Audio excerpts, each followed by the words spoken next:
लोगों को बहुत सारी ऐसी चीज़ें आती हैं जो हमको और मुझसे पहले वालों को तो बिल्कुल ही नहीं आती होंगी। मुझे वर्गलाने के लिए काफ़ी दफ़ा कहा भी गया है कि तुम क्यों वर्गलाती रहती हो लोगों को, यूनियन बनाओ। बुनियादी तौर पे मैं एक कामचोर इंसान हूँ। The need of the hour is to wake everybody up, like really shake them out of this slumber. हम तो वायलेंस देख देख के पले बड़े हैं। हमारे तो घरों में रवैये वायलेंट हैं, हमारे सड़कों पे रवैये वायलेंट हैं। पीटीवी को पूरा रिवैम्प करने की जरूरत है।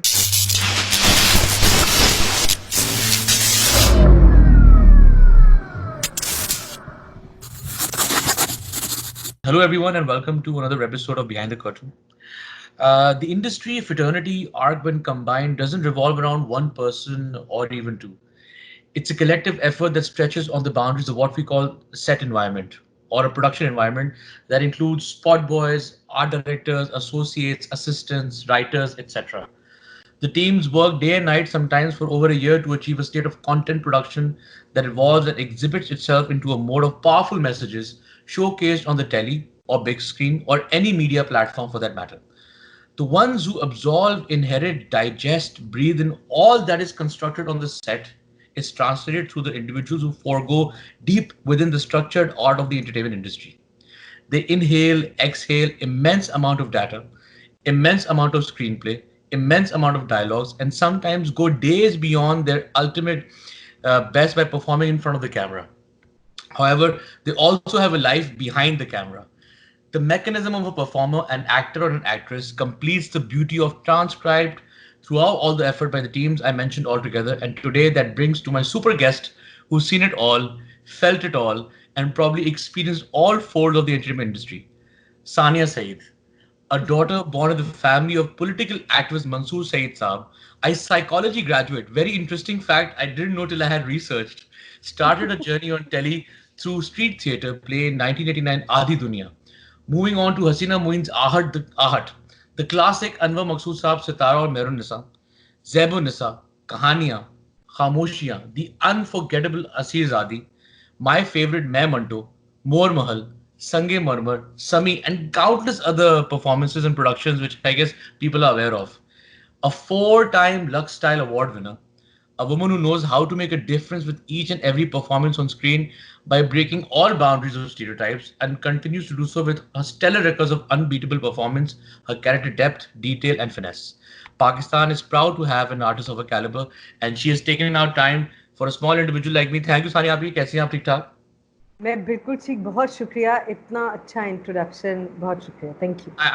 I'm sorry if I fumbled. I thought कि जरूरी है सही तरह करना चाहिए, लेकिन whatever I could find in the midst of researching for you is what I could do. How are you doing? No, it's pretty well researched. I'm very impressed. I'm good, thank you. So far so good. आजकल तो ये कहना पड़ता है ना कि अभी आज ठीक हूँ। आज ठीक है। वैसे I'll get into the details of questions. पहले बताएं कि कोविड के टाइम पे how are you coping up? यार अब तक तो सब काफ़ी अच्छा था, क्योंकि मैंने काफ़ी अपने आप को आइसोलेटेड रखा हुआ था और मैं घर से काफ़ी काम कर रही थी। काफ़ी ऐसी चीज़ें कर रही थी जो मैंने काफ़ी अरसे से नहीं की थी। मैंने रिकनेक्ट किया बहुत सारे लोगों के साथ। मैंने पहली दफ़ा ऑनलाइन ये सब एक्सप्लोर किया, क्योंकि मैं इससे काफ़ी दूर रहती थी जानबूझ के। तो मुझे कुछ ऐसे लोग, दोस्त मिल गए जिनके साथ मेरी मुलाकातें हो रही थी, लेकिन ऑनलाइन मुझे उनके साथ अब बहुत काम करने का मौका मिला। अभी आपके इस गुफ्तगू से पहले मैं किरण फाउंडेशन के पेज से एक गुफ्तगू का सिलसिला हमने शुरू किया, जो हमने एक्चुअली माँओं की बातों से शुरू किया था, माँ के दिल की बातों से शुरू किया था, और फिर अब हम उसे दिल की बातों पे ले आए हैं। और उसमें बहुत सारी तरह के लोगों के साथ, एक्सपर्ट्स के साथ, माँओं के साथ, भाइयों के साथ, अपने दोस्तों के साथ हम बहुत सारे इंटरव्यूज़ कर रहे हैं, बहुत मज़ेदार। एक तो ये काम कर रही हूँ, फिर मैंने टाइम स्पेंड करना शुरू किया, जो मेरा बहुत अरसे से मेरा दिल चाहता था, लेकिन चूँकि वक्त नहीं मिलता आपको। असल में पता है, मैंने ये रियलाइज़ किया कोरोना के दिनों में कि कितना सारा काम आप करना चाहते हैं जिसके लिए आप कभी वक्त नहीं निकालते, क्योंकि आप बस भाग रहे होते हैं और आप अपने दिल के काम नहीं कर पाते। तो मैंने वक्त गुजारना शुरू किया ACF, आयशा चुंद्रीगर फाउंडेशन में, जो एनिमल रेस्क्यू सर्विस है। तो मैं संडेज़ वहाँ गुजार रही थी। लेकिन अब ये हुआ कि चूंकि सब लोग वापस काम पे चले गए हैं तो हम भी चले गए हैं, हमारा एक प्ले ऑन एयर भी है, उसकी वजह से हम फंस गए हैं, मजबूरन जाना पड़ा है। हम इसमें खुश नहीं हैं क्योंकि काफ़ी सारे साथियों के अफेक्ट होने की ख़बरें आ रही हैं, उनके हस्पताल में होने की ख़बरें आ रही हैं, तो खौफ भी है। सबके घरों में बुज़ुर्ग हैं, बच्चे हैं, मेरे को स्टार्स के तो छोटे छोटे बच्चे हैं, मेरी वालिदा हैं, तो दिल तो नहीं मान रहा लेकिन कुछ मजबूरी बन गई है, बस क्या करें, तो जाना पड़ रहा है। तो काम पे वापस जा रहे हैं, लेकिन मैंने एक्चुअली कोरोना के दिनों में अपने ऊपर काफ़ी काम किया और मुझे अच्छा। उसकी बड़ी खुशी है क्योंकि वो मौका आपको नहीं मिलता। एक अजीब बात है कि आपको लग रहा होता है जैसे सारा कुछ, ये सब काम, ये सब ताम झाम आपने अपने लिए किया है, सही। लेकिन आपको अपने ऊपर काम करने का वक्त नहीं मिल रहा होता। तो मैंने बड़ी सारी चीज़ों के साथ रिकनेक्ट किया, मज़ा आ रहा है, मज़ा आया मुझे। अच्छा, मजा मैं है। घर में रहने में मैं खुश रहती हूँ नहीं, क्योंकि मैं एक बुनियादी तौर पे मैं एक कामचोर इंसान हूँ, I तो मैं don't think so. I don't think so. मैं नहीं जाना चाहती हूँ घर से बाहर, लेकिन बस नहीं, I'm sure whatever you're doing it बिल्कुल in complete safety because you know entertainment industry के कुछ हमारे जानने वाले हैं, they're getting affected by it and I hope they remain safe. And there's a responsibility on the production environment to keep it safe because दुनिया जी। भर में तो बंद है। अच्छा सानिया भी, मैं ये शो करता हूँ, I don't know if you've seen it. I usually go into the depth and detail of you know what happens behind the set, you know, behind the screen and experiences of an actor. Now you've seen some golden years of Pakistan television. You've seen the evolution in with private producers, and you know, I do not know, but आपने किस तरह से evolution देखा है? You know, from your side, from your perspective, are we moving forward? Are we moving back? Or are we in a stage where you know we're still figuring out things? यार हम तो वैसे ही उमूमी तौर पे एक transitory state में है ना। हम बहुत सारी चीज़ों में हम 2 कदम आगे जाते हैं, फिर फिसल जाते हैं, फिर 4 कदम पीछे चले जाते हैं। फिर ये फील्ड ऐसी है, इसमें बहुत तेज़ी से तब्दीलियाँ आती हैं और वो उन तब्दीलियों के साथ कोप करने के लिए आपको बहुत इक्विप्ड होना चाहिए, आपको बहुत और मामलात में स्पॉट ऑन होना चाहिए। वहाँ तो हम पहुँचे ही नहीं, वहाँ तो हम पहुँच ही नहीं पाए। तो हम अभी काफ़ी स्ट्रगलिंग, मैं तो कहूँगी, अगर एक्टर्स की ज़बान में कहें तो मैं तो समझती हूँ स्ट्रगलिंग फेज़ में हैं हम। अभी काफ़ी स्ट्रगल कर रहे हैं बहुत सारी चीज़ों के साथ। बहुत सारी चीज़ें हमें समझने की ज़रूरत है, बहुत सारी चीज़ों को हमें कंप्लीटली डिस्ट्रॉय करके रिकंस्ट्रक्ट करने की ज़रूरत है। तो होगा, वो सब भी होगा और अपने वक्त में होगा और अपने वक्त पे ही होता है। और ये कोई आइसोलेटेड चीज़ नहीं होती, किसी तरह की भी डेवलपमेंट किसी भी फील्ड में आइसोलेटेड नहीं हो सकती। इसका ताल्लुक उमूमी तरक्की, उमूमी तालीम, उमूमी तरबियत, उमूमी बढ़ावे से है, उमूमी सोच से है। आपका जनरल डेवलपमेंट किस तरफ जा रही है भी या नहीं है, आप उसी का हिस्सा होते हैं और उतना ही डेवलप करते हैं। तो मैं अक्सर इसमें कहती हूँ कि आप individuals and professions don't go places, countries go places. मुल्क होता है जो पूरा किसी एक फेज़ में होता है, डेवलपमेंट की फेज़ में होता है और सब उसका हिस्सा होते हैं और सब उसमें अपना अपना किरदार अदा कर रहे होते हैं। तो हम अभी काफ़ी स्टम्बल करते हैं, गिर जाते हैं, उठते हैं, फिर कुछ समझने की कोशिश करते हैं, कपड़े वपड़े झाड़ते हैं, फिर कहते हैं नहीं कोई बात नहीं, चलो फिर से शुरू करो, और फिर शुरू करते। तो हम अभी उस फेज़ में हैं, अभी रहेंगे काफ़ी अरसे उसी फेज़ में। तो पहले मैं काफ़ी गुस्सा खाती थी, अफसोस भी करती थी कि हम काफ़ी अच्छी कहानियाँ सुना रहे थे, क्योंकि मेरे लिए सबसे इम्पोर्टेंट बात ही कहानी है। Right. जैसे मैं अभी आपसे बिहाइंड द सीन भी कह रही थी कि मैं टेक्नोलॉजी से मुझे इतना कोई ख़ास दिलचस्पी नहीं होती। मैं कहती हूँ कहानी क्या है, बात क्या कहना चाह रहे हैं, कम्युनिकेशन क्या है, हम रिलेशनशिप किस बेसिस पे बनाएंगे, ऑडियंस के साथ डिस्कस क्या हो रहा है यहाँ पे, यू नो। तो मुझे अफ़सोस इस बात का ज़्यादा होता था कि हम बड़ी अच्छी कहानियाँ सुनाते थे। हम अपनी ऑडियंस की अक्लमंदी को, उनकी समझ-बूझ को, उनके फ़हम को, उनकी दानिश को हम हम उस पे काफ़ी एतमाद करते थे। अब मुझे लगता है कि हम बिल्कुल उल्टा दिया है हमने मामला। अब हम कह रहे हैं कि भाई हमारे अवाम को ना इतनी बात समझ में आती है, तो इतनी भी मत कहो, इससे भी थोड़ी सी कम कहो। हलवा बना लो, आसान कर दो, लोग नहीं देखते। लोग तो जो एक आपका क्रिएटिव आर्ट फॉर्म्स का या मीडियम्स का काम होता है ना, कि आप धक्का मारें, आप पुश करें, आप गुंजाइश बनाएं, आप सवाल उठाएं, वो उस सब से आपने विड्रॉ कर लिया। आपने कहा जी हम आपको वो दिखाएंगे बस जो आप देखना चाहते हैं, और बस हम आपको खुश करेंगे। आप जैसे कंफर्टेबल है ना, हम आपको बस वैसे कंफर्टेबल रखेंगे। ये कहानियां आपको पता है, ये बात आपको समझ में आती है, बस हम आपको यही बात सुनाएंगे। आई थिंक वो बहुत एक मेरे लिए बहुत तकलीफ बात है। और फिर आप देखते हैं कि कितने सारे लोग हैं जो फिर इसमें से माइनस होते जाते हैं, निकलते जाते हैं, क्योंकि वो इसका हिस्सा नहीं बन सकते। बहुत अच्छे आपके कहानी सुनाने वाले, बहुत अच्छे आपके डायरेक्टर्स, आपके हिदायतकार, आपके लिखारी, आपके बहुत सारे बेहतरीन प्रोड्यूसर्स ने काम छोड़ दिया है। क्योंकि एक तो कुछ तो ये मसला है कि भाई कहानियाँ नहीं, गुंजाइश नहीं है, कहाँ गुंजाइश नहीं दे रहे आप कहानी सुनाने की। दूसरे आप कुछ स्ट्रक्चरल चेंजेस इस तरह के आ गए हैं प्रोफेशन में। अच्छा, इसमें मैं कोई क्रिबिंग नहीं कर रही हूँ, कोई क्रिबिंग नहीं है मुझे इसमें कोई, ये मुझे शिकायत विकायत करने का कोई शौक नहीं है। अब बड़े मीडियम्स खुल रहे हैं, डिजिटल प्लेटफॉर्म्स खुल रहे हैं, हम उनको एक्सप्लोर भी कर रहे हैं बहुत छोटे छोटे लेवल के ऊपर, और ऐसे ही उसमें से हम कुछ एक ब्रेक थ्रू हमारा निकल आएगा। बहुत जल्दी नहीं होगा, बहुत जल्दी में होना भी नहीं चाहिए। बहुत काम करने की ज़रूरत पड़ेगी, बहुत सीखने की ज़रूरत पड़ेगी, इसमें हम सब साथ हैं, जिससे जो बन पड़ेगा वो करेगा।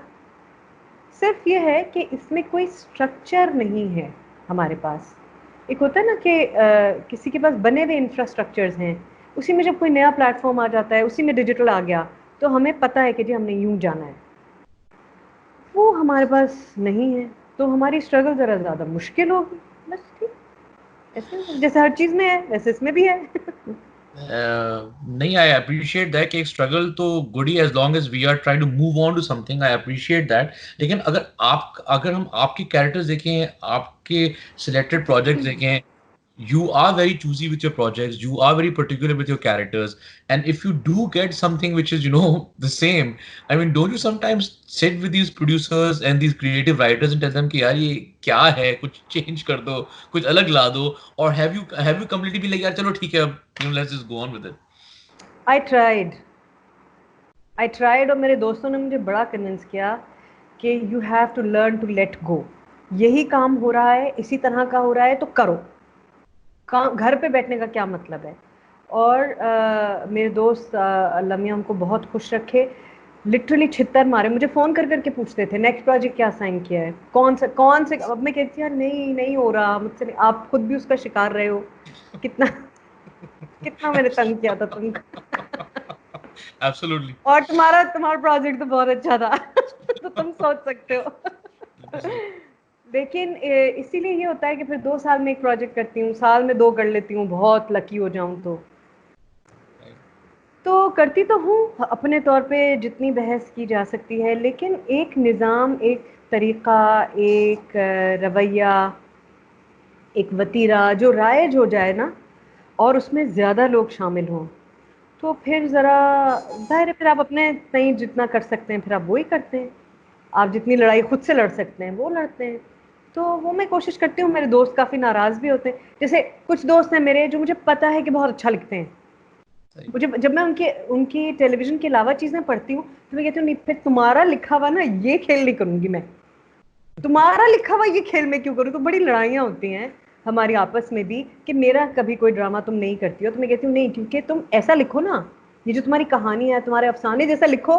तो कहता है भाई मैं लिख तो दूँ मगर इसको चलाएगा कौन। तो जो बहुत अच्छा लिखते हैं उनको भी आपने मजबूर कर दिया है कि अब वो ज़रा अपना स्कोप कम कर लें, ज़रा नीचे आके लिखें ज़रा, तो मुझे लगता है थोड़ी सी ज्यादती है हमारे क्रिएटिव लोगों के साथ। हमारे पास बड़ा बड़ा बड़ा अच्छा लिखने वाला है, बड़ा अच्छा लिखने वाला है, मगर आप, बहुत अफसोस की बात है ये कि पहले जब पाबंदियां ज्यादा थी, एक चैनल था जिसे बहुत मॉनिटर किया जाता था, जिसके ऊपर सेंसरशिप थी, जो स्टेट का भोंपू कहलाता था, कहते थे ना कि माउथ पीस है वो, स्टेट की बात करता है वो, हुकूमत की के नुक्ता नज़र से बात करता है। उस वक्त हमने कैसा कैसा काम कर लिया, क्योंकि हमारे पास जो लिखने वाला था और जो लोग वहाँ कहानियाँ अप्रूव करने के लिए बैठे थे, जो मौक़े देने के लिए, क्रिएट करने के लिए बैठे थे, उसमें ऐसे लोग थे जो अपनी जिम्मेदारी समझते थे कि ठीक है जी, जो बात स्टेट नहीं कहने दे रहा उसको हम ज़रा इसको ऐसे थोड़ा कर्टेल कर लेते हैं, लेकिन ये भी तो बात है कहने वाली, ये भी तो है बात कहने वाली, इसी बात में ये बात भी तो है कहने वाली। तो वो उसके लिए मौक़े क्रिएट करते थे। बहादुर भी थे थोड़े से ज़्यादा, मेरा ऐसा ख्याल है। लिखने वाले बड़े कमाल के थे, बड़ी वैरायटी थी लिखने वालों में, अलग अलग ज़बानों में लिख रहे थे हम। हर स्टेशन अपनी ज़बान में अपना जो लोक विरसा था उसको इस्तेमाल कर रहा था, अपनी लोक कहानियों को इस्तेमाल कर रहा था, अपने लोक किरदारों को इस्तेमाल कर रहा था। अलग तरह की ज़बानें सुनने को मिलती थी, लहजे सुनने को मिलते थे, शक्लें देखने को मिलती थी, म्यूज़िक, हर स्टेशन अपना म्यूज़िक इस्तेमाल करता था ना। अब आप क्वेटा से कहाँ सुनते हैं, कोई आता है कोई प्ले? जो क्वेटा के लिखने वाले हैं वो बेचारे कराची के हिसाब से लिख रहे होते हैं, या अर्बन जनरल सा एक कुछ खेल लिख रहे होते हैं। तो आपने जो कम्युनिकेशन था, जो कनेक्शन था अपने लोगों का आपस में, वो भी काट दिया आपने। Are we purposely dumbing down our audience with the content that is coming on television, or is it just the need of the hour that we have to show this type of content? The need of the hour is to wake everybody up, like really shake them out of this slumber. That is the need of the hour. इस वक्त तो ज़रूरत है कि आप debate खोलें, आप बात करें, मौज़ूआत डिस्कस करें, आप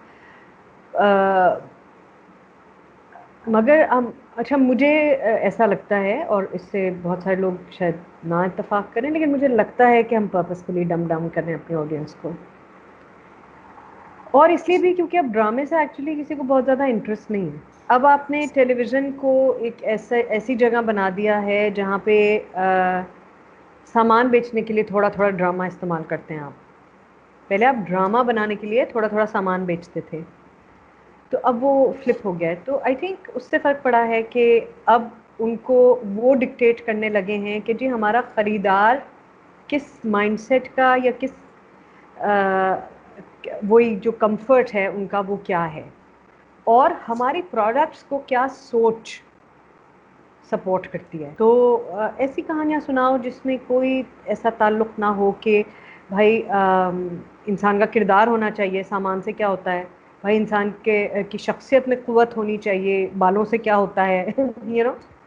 तो अब आपने, मतलब एक छोटा सा एग्जांपल दे रही हूँ, माइन्यूट सा, लेकिन हम, और इसका मतलब ये बिल्कुल नहीं है कि आप उसको एस्थेटिकली अच्छा ना बनाएं, आप एस्थेटिकली अच्छा बनाएं, एस्थेटिक्स को रीडिफाइन करें, कॉस्मेटिक उसको एक अपलिफ्ट ना दें, उसको एक एस्थेटिक का मतलब होता है उसकी सोल भी साथ अपलिफ्ट होगी, यू नो, इंटेलेक्चुअली भी वो साथ साथ आगे बढ़ेगा। तो मुझे तो ऐसा लगता है कि हमने जानबूझ के किया है। अच्छा, fair enough. And अभी from your days in the past to right now, environment set की जो है, क्या आपको लगता है कि हम पहले प्रोफेशनल थे, और are we still professional and or we become better at it? Professional हम इस तरह तो हो गए हैं, एक्टर्स की बात कर रहे हो या ओवरऑल बात कर रहे हो? Overall बात कर रहा हूँ कि when an actor goes on a set and he or she is received and you see associate directors, assistant directors, everyone, do you see a professional environment or do you see a haphazard environment in front of you right now? नहीं, वो तो बिल्कुल chaotic है, क्योंकि हम everyday basis पे survival mode पे काम कर रहे हैं ना, जैसे बैटरी सेविंग मोड नहीं होता, हम उस पे काम करते हैं ना। और इसमें कोई शक नहीं है कि उन सब में सलाहियतें बहुत होंगी। जैसे आप एडीज़ की बात कर रहे हैं, या आप टेक्निकल लोगों की बात कर रहे हैं, जिस इक्विपमेंट पे, जिस एनवायरनमेंट में हमारे टेक्नीशियंस ये चीज़ें प्रोड्यूस कर रहे हैं, मैं कहती हूँ उनको अच्छा सामान मिल जाए तो पता नहीं क्या करेंगे। अगर उन्हें अच्छा एनवायरनमेंट मिल जाए तो पता नहीं क्या करेंगे। उन्हें अच्छी कहानियाँ मिल जाएं जिसे सुनाने के लिए उनके पास एक स्टोरी बोर्ड हो, उनके पास एक सिस्टम हो, उनके पास एक डायरेक्टर के पास ये गुंजाइश हो कि भाई मेरे पास ये टाइम है ये चीज़ क्रिएट करने के लिए, मेरे पास ये वसाइल हैं ये नैरेटिव क्रिएट करने के लिए, तो पता नहीं वो क्या करेंगे। कोई सोच नहीं सकता। क्रिटिसिज्म तो बहुत आसान काम है, घर पे बैठ के 1 घंटे में देख के प्ले। आप सोच नहीं सकते किस कंडीशन में हम काम करते हैं। अब और हमारा टेक्नीशियन इन पर्टिकुलर, अच्छा एक्टर्स को तो फिर भी थोड़ी बहुत ना, वो अपने आप को ऐसे से कोनियाँ वोनियाँ मार के अपने लिए गुंजाइश उन्होंने बना ली है, उनका एक स्टार स्टेटस भी है, वो नज़र आते हैं, तो आप उनकी बहुत ज़्यादा आवभगत भी करते हैं, उनको इम्पोर्टेंस भी देते हैं, उन्हें ये हमें समझ में आ गया है कि हमारी वैल्यू और हमारी वर्थ क्या है in terms of monetary gain. उस हिसाब से शायद हम प्रोफेशनल हो गए हैं, मगर और बाकी चीज़ों में अभी हमें बहुत प्रोफेशनल होना बाकी है।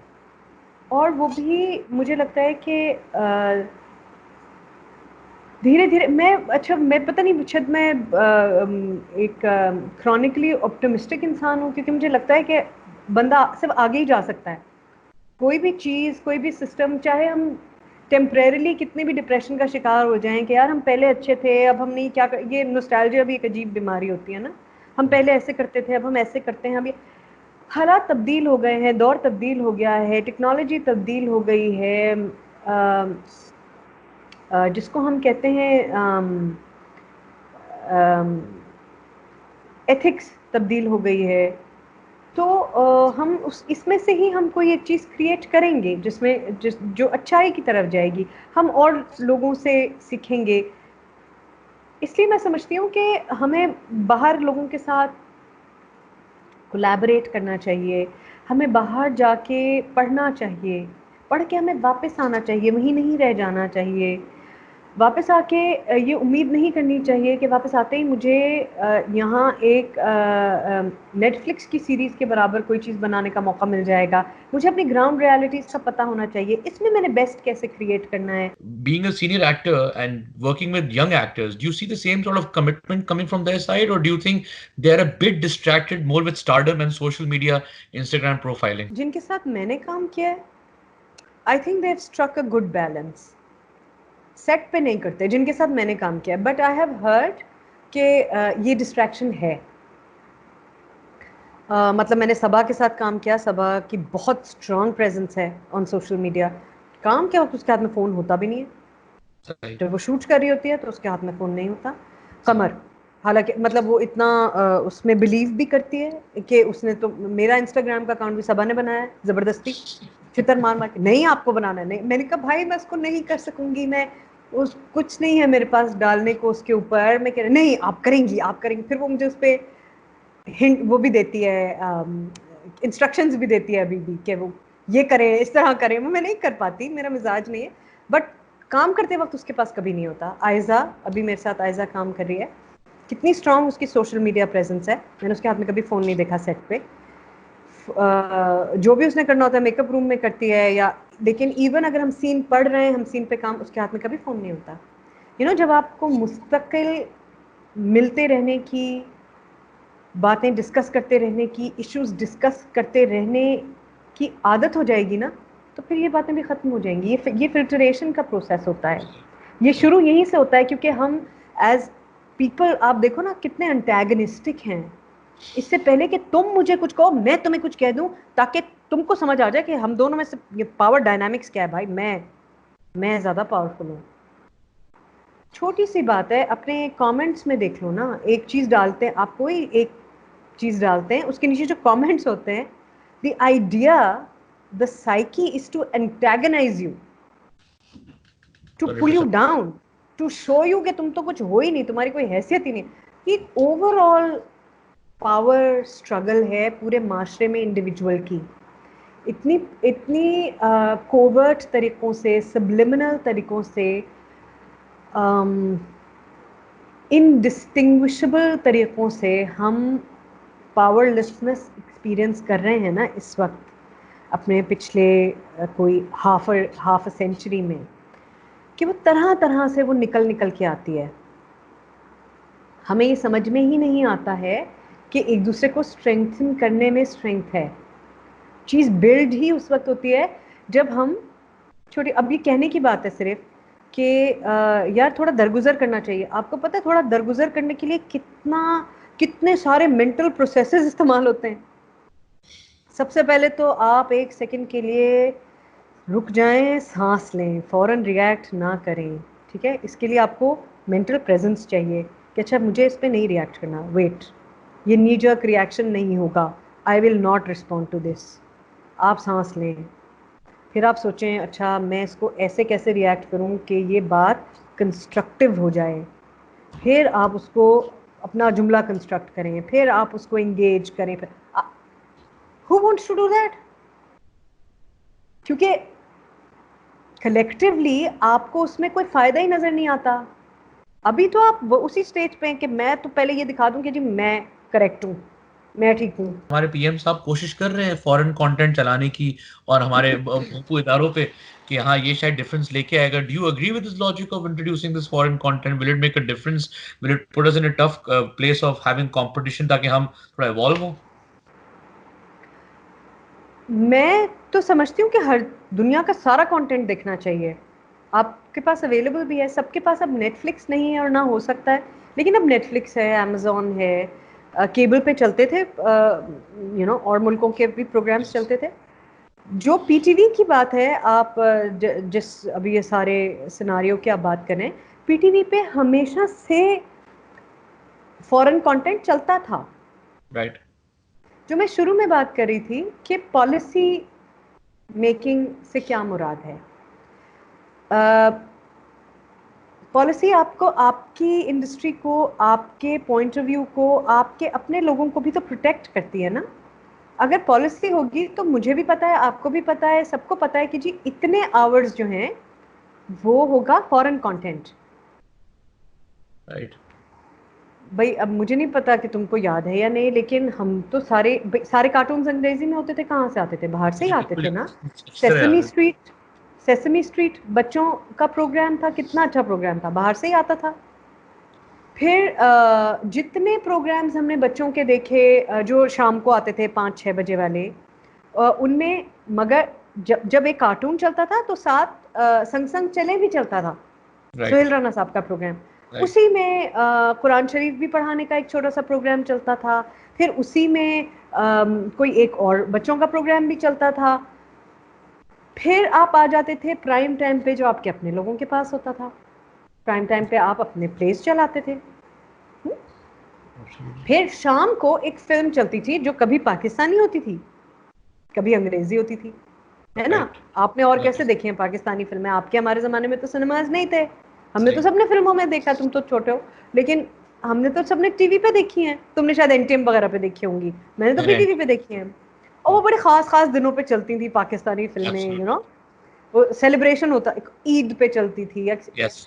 फिर शाम को, अरे हाँ, एक और बड़े मज़े की सीरीज़ चलती थी, little house on the prairie.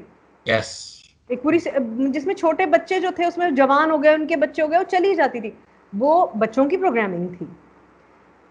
फिर शाम को एक फीचर फिल्म चलती थी या एक सीरीज चलती थी। जैसे एक सीरीज थी how the west was won, वो एक सीरीज थी जो रात को चलती थी। Fair enough. हमेशा से चलता है पीटीवी पे फॉरेन कंटेंट। और ये तो अंग्रेजी का कंटेंट था, इसको किसी ने, ये इसको कोई उर्दू में डब नहीं करता था। अच्छा, जिन लोगों को अभी एतराज़ है फॉरेन कंटेंट चलाने पर, उनको टेक्निकलिटीज़ पे एतराज़ है। भाई अक्वायर कैसे किया गया, प्राइम टाइम पे चल रहा है। हमने उसको क्लैरिफाई भी किया उन्होंने कि जी हमें गिफ्ट मिला है, लेकिन आप गिफ्ट पे अपना पूरा इदारा तो नहीं चलाते। ये प्रोग्राम जब ख़त्म हो जाएगा तो फिर नेक्स्ट चीज़ आप क्या चलाएंगे? फिर आपको कुछ गिफ्ट करेंगे? नहीं ना, हमेशा आपको, आप गिफ्ट का इंतज़ार तो नहीं करते रहेंगे। बिल्कुल दिखाइए, मैं कह रही हूँ दिखाइए आप फॉरेन कंटेंट। इस पे जिन लोगों को एतराज़ात हैं इसके कंटेंट पे, उनको हिस्टोरिकल एतराज़ात हैं। मसलन अब एक पूरा डिबेट खुल गया है कि हिस्टोरिकली कितना करेक्ट है। बिल्कुल बहस कीजिए, इसमें कोई एतराज़ नहीं। मुझे आप बहस कीजिए कि हिस्टोरिकली करेक्ट है, इनकरेक्ट है। मुझे जो चीज़ उसमें अच्छी लगी, वो मुझे ये अच्छी लगी कि सिर्फ तलवारबाजी नहीं है भाई, सिर्फ तलवार से नहीं कर रहे वो सब कुछ, जो क्योंकि हम एक शदीद ट्रिगर हैप्पी नेशन है, हमें फौरन वायलेंस नजर आता है क्योंकि हम उसी पे पले बड़े हैं। हम तो वायलेंस देख देख के पले बड़े हैं, हमारे तो घरों में रवैये वायलेंट हैं, हमारे सड़कों पे रवैये वायलेंट हैं, हम एक दूसरे की तरफ शदीद वायलेंस का रवैया रखते हैं, हमने बहुत पॉलिटिकल वायलेंस देखा है। हम तो 80s में कराची में बड़े हुए हैं, हमारी तो जिंदगी, तो हम तो ट्रिगर हैप्पी है ना, फौरन हमें तलवारबाजी और हमें तो यही हीरोइज्म लगता है। मैं कह रही हूँ भाई, आप उसमें ये देखिए कि उन्होंने अपने कैरेक्टर्स पे कितना काम किया है। आप ऐसे आदमियों के कैरेक्टर्स नहीं दिखाते जो सेंसिटिव हैं, जो अभी तो पीटीवी ने इतना दिखाया नहीं है। आप सेकंड थर्ड सीजन में जाएंगे तो आपकी अपनी ऑडियंस बहुत परेशान होगी, क्योंकि उनके हीरोज जिस तरह के लोग हैं, आप उससे परेशान हो जाएंगे अगर आपको वैसा आदमी बनना पड़ गया तो। वो सेंसिटिव है, वो केयरिंग है, वो अपने बच्चे को गोदी में बिठा के कहानी सुनाता है, वो अपनी बीवी के रात को बाल बनाता है। उसकी उसकी माँ तकलीफ में होती है, वो रो रो के पूरी रात उसकी बिस्तर के किनारे बैठा रहता है। उसका बाप घोड़े से गिर जाता, मैं कहानी भी नहीं सुना सकती ना, मारेंगे मुझे कि आपने स्पॉयलर्स। तो वो उसका कोई कॉमरेड साथी कोई मर जाता है, कोई उसका सोल्जर मर जाता है, वो बिलक बिलक के बच्चे की तरह रोते हैं। वो कंटेंट लाएं मगर उसको स्ट्रक्चर करें, कितना आएगा, कैसे आएगा, कब चलाया जाएगा, किस वक्त चलाया जाएगा, हमारे कितने लोग, हमारा काम उसमें कितना अफेक्ट होगा। तो अभी तो पूरा पीटीवी को पूरा रिवैम्प करने की जरूरत है उनको। Anyways, but on parting notes, any final thoughts for anyone watching, technical people, writers, directors, any sort of final positive notes? Positive notes यही कि भाई हम बिल्कुल रिकग्नाइज करते हैं कि हम बहुत मुश्किल हालात में काम करते हैं, और सिर्फ टेक्निकली मुश्किल, मतलब फिजिकली मुश्किल हालात में नहीं, लाइक ऑन ग्राउंड मुश्किल हालात में नहीं, क्रिएटिवली इट्स वेरी स्ट्राइफलिंग, इसमें कोई हमें नहीं है। थोड़ा थोड़ा एनवेलप पुश करो यार, डोंट गिव इन। ये मत, मुझे मत कहो कि, किसी को भी ये मत कहो कि यार ऐसे ही काम हो रहा है कर लो कोई बात नहीं, मत कहो। थोड़ा थोड़ा कहीं कहीं पुश करो, ऐसे ही थोड़ा थोड़ा प्यार प्यार से पुश करो, अपनी बात कहो, जहां कह सकते हो वहां टांग अड़ाओ। Don't give in so easily is something. Actors को भी, राइटर्स डायरेक्टर्स को भी, क्या जहां थोड़ा सा पुश कर सकते हो ना वहां करो। Chalo. That no, I'm sure that they will push the envelope. We are pushing the envelope every day and hoping the best for everyone involved in the entertainment industry. Thank you, Sani Api. I hope this was worth it. I hope this was very educating, very liberating for everyone listening. हम तो फिर भी बहुत छोटे हैं. हम लोग अगर बड़ों से नहीं सीखेंगे तो फिर कौन सीखेगा? And I guess this knowledge. और बड़े भी तुमसे बहुत सीख रहे हैं। I am not kidding, it has to be two way. तुम लोगों को बहुत सारी ऐसी चीजें आती हैं जो हमको और मुझसे पहले वालों को तो बिल्कुल ही नहीं आती होंगी। तो मैं यही कह रही हूँ, reciprocity has to be the attitude of the times. तुम मुझे अपना सिखा हुआ सिखाओ यार, मैं तुम्हें अपने एक्सपीरियंस से जो भी थोड़ा बहुत आता है, I will share it with you. You know, I hope we have not bored the audience to death because it's been very long. बहुत No, लंबा इंटरव्यू। वो बोल रहा हूँ कि नॉलेज शेयर करना भी चाहिए और लोग करें भी। असल में हमारे पास नहीं होता है, हम नहीं कर रहे होते नॉलेज शेयर, हम पास ऑन नहीं करते हैं, वो कंपटीशन में कहीं हम उलझ जाते हैं। That's a very big problem which I have witnessed in my little experience है दैट ये बड़ा मसला है। And I hope people change from that mindset. You know, we should be having collaborative thoughts and experience, and that's the whole point of kind of moving forward unionised industry. And नहीं, हमने किसी को bore नहीं किया है, because जिसको जो bore हो रहा है वो इस फील्ड को सीरियसली लेता नहीं है, या उसको इस फील्ड से प्यार नहीं है, and they just in it for some other values. So that's और हाउ आई। जो यूनियन की बात तुमने किया ना, वो बहुत इंपॉर्टेंट है। मैं बहुत सालों से सबसे कहती हूँ कि यार प्लीज यूनियंस बनाओ। अभी अभी हम उस सिचुएशन में मुझे वर्गलाने के लिए काफी दफा कहा भी गया है कि तुम क्यों वर्गलाती रहती हो लोगों को, यूनियन बनाओ यूनियन बनाओ। क्योंकि हम, आई होप कि हमारे लोग समझें कि यूनियंस की इम्पोर्टेंस क्या होती है। सिर्फ अगेन, क्योंकि पूरे मुल्क से यूनियन उड़ा दी गई ना, तो सिर्फ एक प्रोफेशन में यूनियन कैसे बना के चलेंगे आप?